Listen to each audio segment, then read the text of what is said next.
Okay, looks like I'm on live right now. And so I would like to talk just a little bit about breathing, what is optimal breathing, what is the correct breathing. And there's just so much and so many breathing exercises and breathing just techniques. And it's probably pretty confusing. And a lot of people ask me, so what's the correct way of breathing? How should I be breathing? Should I be using the diaphragm to breathe? And how long should I take a breath? And should I focus on the exhalation?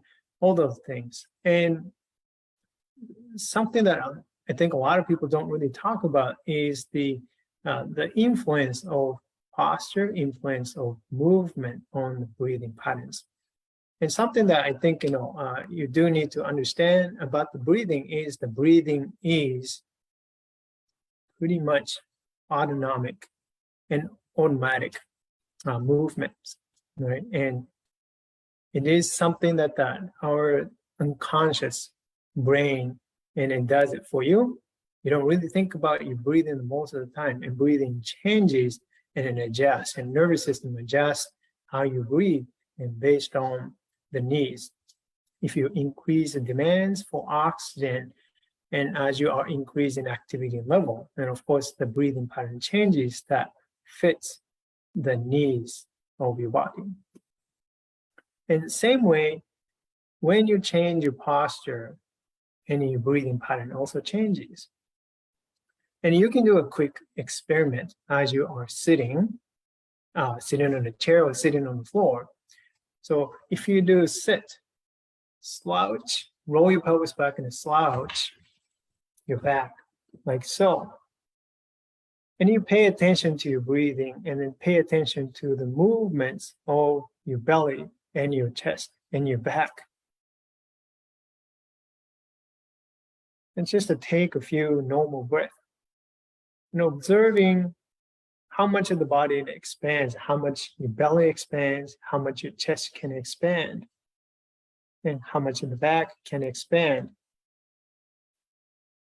And just to take a note of that without really forcing your breath and going to certain directions or without really making the body move in a certain way, but just observe how the body moves in response to the breathing in that particular posture.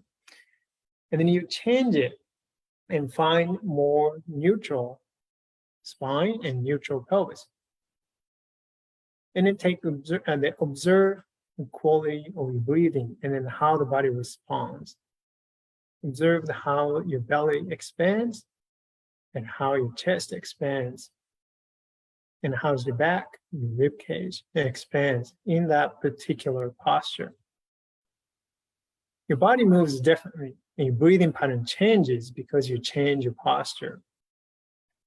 And then you go into the opposite or in a different posture. Again, roll your pelvis forward and exaggerate that arch in your back. And so you kind of shorten your back and then expand your chest and expand your belly. And then you breathe. And some people habitually are more extended through the back and then they maintain erect or slightly extended posture like so. And what's the impact on the quality of the breathing? Can you feel how that changes the breathing patterns too? In the same way, we all have a bias. Sometimes we're sitting with the legs crossed or leaning over to one side. If you shift your weight over to one side, and one side becomes longer, one side becomes shorter. And you can observe quality of the breathing, the movement of the body, and how that changes the breathing patterns and breathing quality. Right? So something that I think you need to be mindful of is the breathing and constantly changes and the nervous system adjusts and the breathing patterns that fits your demands and then that fits your posture and the movements. So the movement influences the breathing. So when you talk about what's the correct way of the breathing and what's the best way and the optimal way to breathe, so movement to me, from my perspective, the movement and breathing are the same thing. So you can't have an optimal breathing without having optimal movement, without having optimal posture. So I really focus on improving the posture, improving the movement quality in order to improve the posture. And that's my take. And so I don't really think about, let's breathe in and breathe out in a very particular way. That's not really natural, because you can't really think about the breathing all the time and then trying to breathe in a very certain way. But the breathing has to change based on what you're doing, your activities and your postures and so forth.